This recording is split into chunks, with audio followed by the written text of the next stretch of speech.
90% పైన failure rate ఉన్నటువంటిది food business. మీరు 3 అవుట్లెట్స్ పెట్టారు, ఒక కంప్లీట్ చైన్ ఆఫ్ రెస్టారెంట్స్ ని పెట్టాలని ప్లాన్ చేస్తున్నారు. అంటే ఏ నమ్మకంతో మీరు స్టార్ట్ చేశారు, ఈ సక్సెస్ పరంపరని కొనసాగిస్తున్నారు? అంటే నేను విన్నది ఏంటి అని అంటే, ఒక బ్రాంచ్ లో ప్రతి సంవత్సరం ఒక 10 crore టర్న్ ఓవర్ తీస్తున్నారు అని చెప్పి విన్నాను.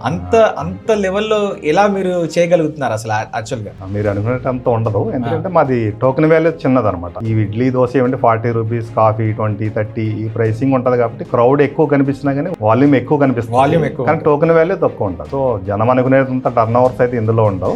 కానీ చాలా రెస్టారెంట్స్ ఆల్మోస్ట్ మేము నెంబర్ 1 పొజిషన్ లో ఉన్నాం ఈ సెగ్మెంట్ లో.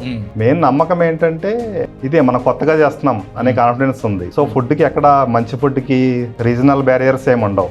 ఫుడ్ బాగుంటే ఎక్కడైనా నచ్చుతుంది. టేస్ట్ బాగుంది, ఇక్కడ హైజీన్ ఫుడ్ ఉంది. నెక్స్ట్ టైం కంపల్సరీ ఇక్కడికే వస్తాము. And I suggest everyone to come here. So ఏదైనా బెటర్ క్వాలిటీలు ఇస్తే ఎక్కడైనా రీచ్ అవుతుంది అది. అలా ఇప్పుడు మాకు వరల్డ్ వైడ్ అంతా ఫ్రాంచైజీ ఎంక్వైరీస్ ఉన్నాయి, కానీ మేము క్వాలిటీ ఇష్యూస్ రాకూడదు, స్లోగా చేద్దాం, మన దగ్గర తీసుకున్న వాళ్ళు లాస్ అవ్వకూడదు, మన పేరు పోకూడదు, అందుకు కొంచెం స్లోగా ఉన్నాం. ఓకే.